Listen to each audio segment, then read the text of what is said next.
Hello campers, and welcome to How to Tie a Fish Hook. I'm Lucas. For those of you that don't know me, I have volunteered at weeks 1, 2, and SIBS, and I'm currently an assistant director of the Sibling Camp Week.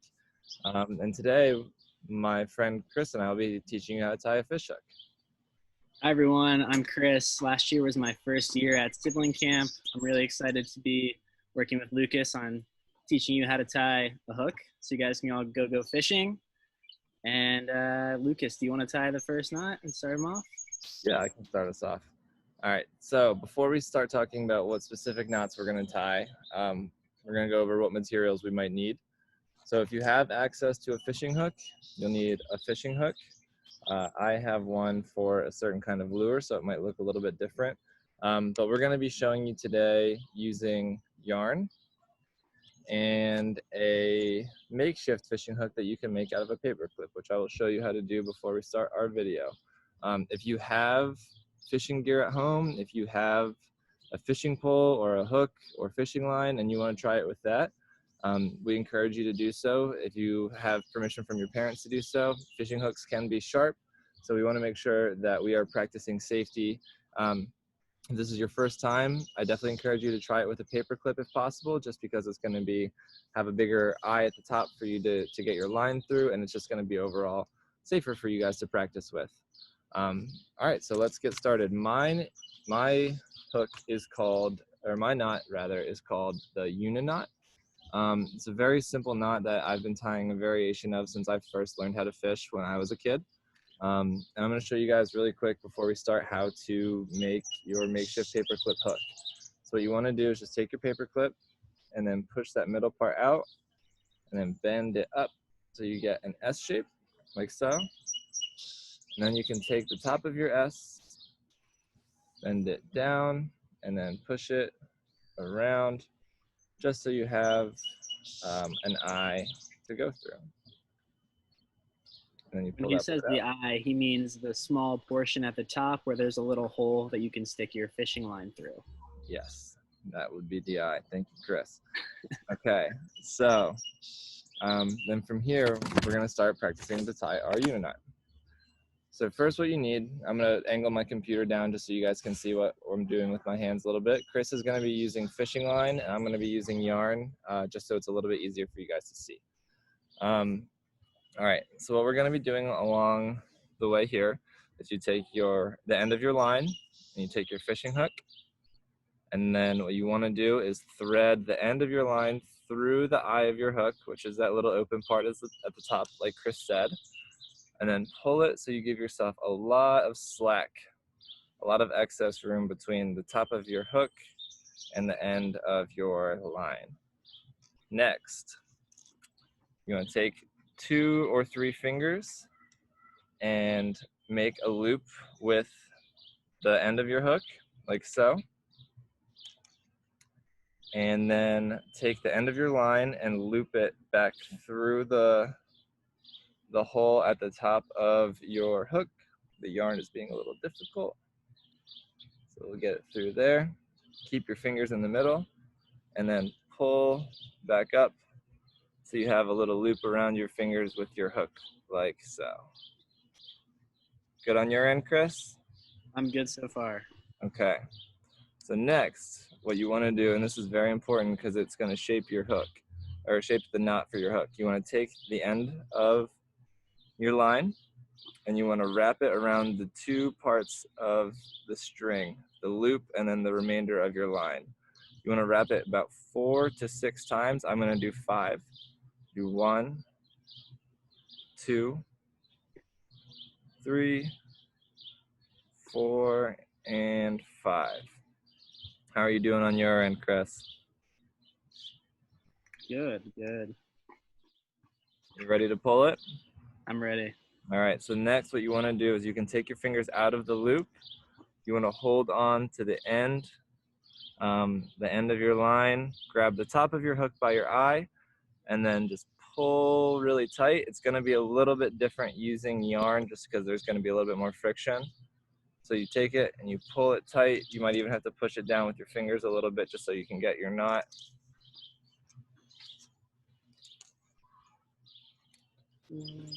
Go. And then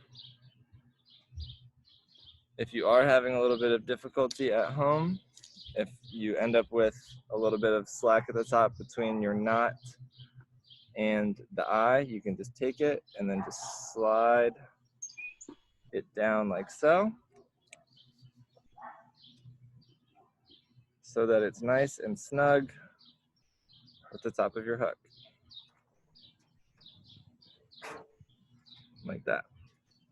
And then if you're going to be fishing, I don't have scissors on me, but if you're going to be fishing, you want to take the slack that's on the end of your hook and cut it so there's about a few centimeters between the knot and then the end of your string, just so that you don't have loose string flopping around.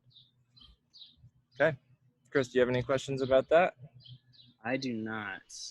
I am curious though. How do you know whether you should just pull the string or try to kind of force the knot down? And do you have any safety recommendations on when you're pulling the knot down so your hand doesn't slip and hit the hook? Yeah, so when you're holding your hook, if you have that slack like I showed you, just make sure that you are either, if we're using an actual fish hook, keep your hands firmly on the stem so that the hook is up in between it, and then pull that excess. So I'll demonstrate with this now. So you want to keep your hands here so that the hook is pointing up and away. Hold that excess part with your other hand and then pull the part that leads into your fishing pole. If you have to slide it down, you can just be really cautious of where the hook is, pinch at the top, and then pull the part that leads into your fishing hook so it goes nice and tight to the end of your eye. Thank you. Mm-hmm. That definitely helps. Another good safety tip that I learned from my father when I was learning how to fish is if you do have a hook and you are a little worried about stabbing yourself, which is definitely possible and is dangerous, if you have an old eraser, it works really well to just kind of jam your hook in there lightly, and it just acts as a nice protective guard for you. So that's something I did when I first started learning how to tie a fish hook, and I would recommend it for you as well if you're a little apprehensive. All right, you ready to learn my knot? I am. I'm going to be using another hook this time. All right, so we're going to be tying a Palomar knot. This knot is also fairly simple in my opinion, but does take a little bit of practice. I'm going to adjust my camera down. Can you see it okay, Lucas? Yes. Okay, so step one is you're going to want to make a loop with your fishing line, just like this. Then you're going to want to feed it through the eye of your hook, front to back. So it works best if you get closer towards the loop, and you can just push it through. You are going to want to have, just like Lucas's knot, a lot of string or a lot of slack left over. So this is where we are. The loop is through on my right side. Plenty of room here. And then I'm going to do an overhand knot. So if you think about how you tie your shoe, I'm just going to bring this part over. I can pause right here. Can you see that, how it is set up? The loop is now brought over to the left side over top of the string. Okay. And then I can filter my loop here through the hole that I created. Okay. Now, Chris, should I pull that all the way tight? Or should I leave it a little bit of slack? So you're going to pull it all the way tight, but what you want to be careful of is you need to have a loop that is big enough that your hook can fit through the loop. Okay. Meaning after I pull this through,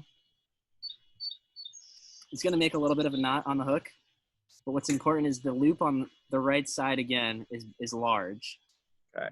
Large enough for the hook to funnel through. All right, I think I'm there. Okay. So this is really the last step, is you will bring the hook very carefully through the new loop that you just made. Okay. So now that it's through, my small piece of string that I have left, I can just pull it tight.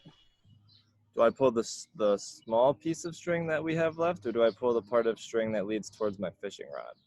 So you're going to pull the small part that has an end cut off, not the end that is attached to your fishing pole. Okay. So then you want to just kind of look at the knot, inspect it. Mine's a little loose. And now I will actually pull the other piece of string that is directly connected to my fishing line. Pull that tight. Give it another quick look, make sure it looks in order, make sure it's secure. And then the original piece of string we pulled that has the end cut off, furthest from the pole, you can pull tight one more time. Okay. And there you have it. I think I tightened my part near the hook a little too soon, so I'm gonna practice again with actual fishing string, and then I'll see how that goes. All right. And then, like I said, here's my hook, and here's an eraser. I can just very carefully jam my hook onto that eraser for safekeeping. Okay. So you wanna make a loop, put that loop through the eye. Is that correct, Chris? Correct. With lots of extra slack. Lots of extra slack coming up. Put that through the eye.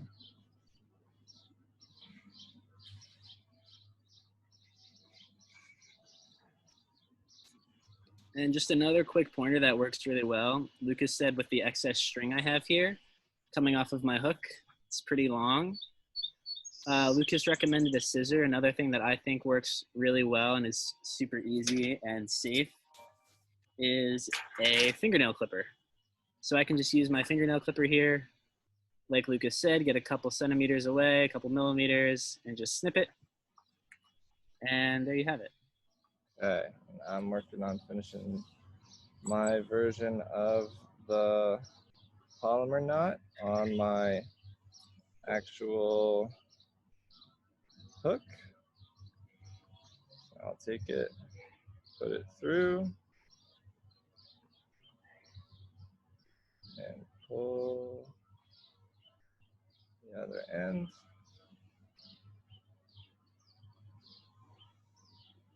Like so. There we go. And then that one worked better. So I got it this time. So if at first you don't succeed, try again. Don't get discouraged if you can't get it on the first try. Great. All right. So now, do you want to show us as a little bonus how you would go about baiting your hook? Sure. So I have my eraser on right now to keep everything safe. I'll take my eraser off because now I'm ready to put some bait on there.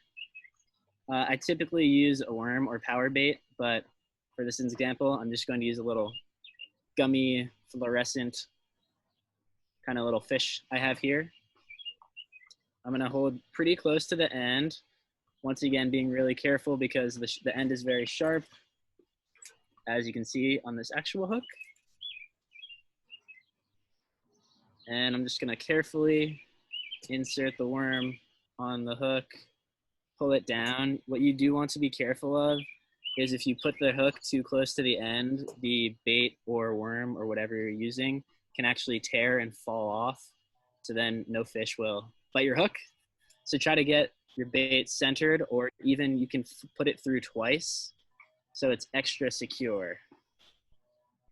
And I will be using a delicious gummy fish, trying to catch some fish with a sweet tooth. And if you're using minnows at home, like Chris said, you can double it up. I don't think I have enough room on this one to double, so I'm just going to take my hook, pop it right through the center, and then just make sure you leave enough on the end of your hook so you can see that the hook is out. That way, if you are fishing, the fish have enough space on that hook that you'll be able to set the hook and make sure that it stays on your line. All right, Chris, should we cast? Yeah, do you want to go first? Yeah, I can go first. I'm going to be casting over to that swimming pool over there, see if we can catch anything good. Chris would be using an actual pole. I have my string attached to an old toilet paper roll, so you just got to get creative when you're at home. And I'm going to toss it out. And now we wait. Sometimes you just want to be a little patient.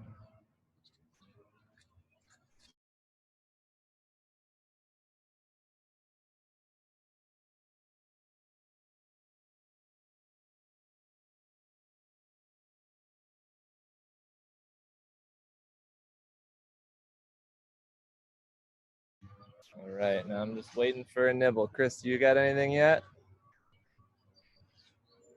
I'll throw my line out now. Just get my computer set up.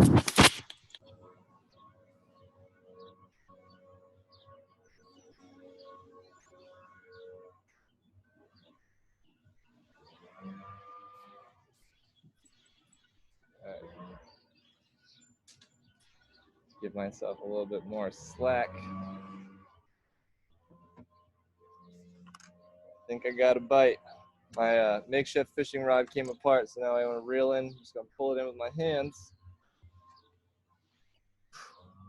There we go. Dinner is served. And he took the worm right off. Hook stayed in, and we're good to go. Chris, did you catch anything over there? I feel some tension in my line. I'm trying to reel it in. It's a big one, I think. All right, make sure you have a net.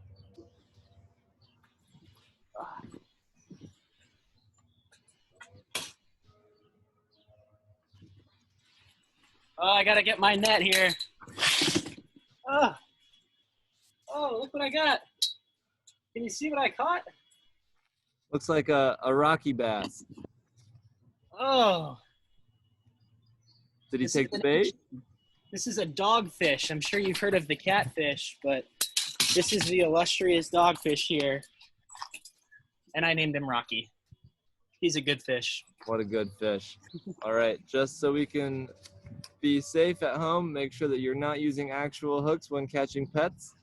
If you're catching fish in the wild, just make sure you pop the hook out and return them back and keep nature in nature. Chris, do you have any other questions about how to tie a fish hook? I do not. I just want to re-emphasize the safety, being very careful around the hook because it is quite sharp and you don't want to have any accidents at home. So have fun, be patient, enjoy nature. I hope you guys have a great week at camp. And I look forward to doing it next year in person, hopefully. Yeah, exactly what Chris said. We're all excited to see you guys in person next year, but we're just really thankful we'll have the opportunity to interact with each other virtually this week and this year all together as one big camp family. At the end of your tying your knot, if you want to share the knot you tied, or if you have a knot that we didn't cover that you do know how and you want to share your own little tutorial on how to do that, post it on the Facebook page, put on your best nature getup, and share with the rest of camp. And maybe you can learn, teach us something as well. But that's it for today. That's all we have. And we hope you guys enjoyed this video. Bye. Have a good week. Bye.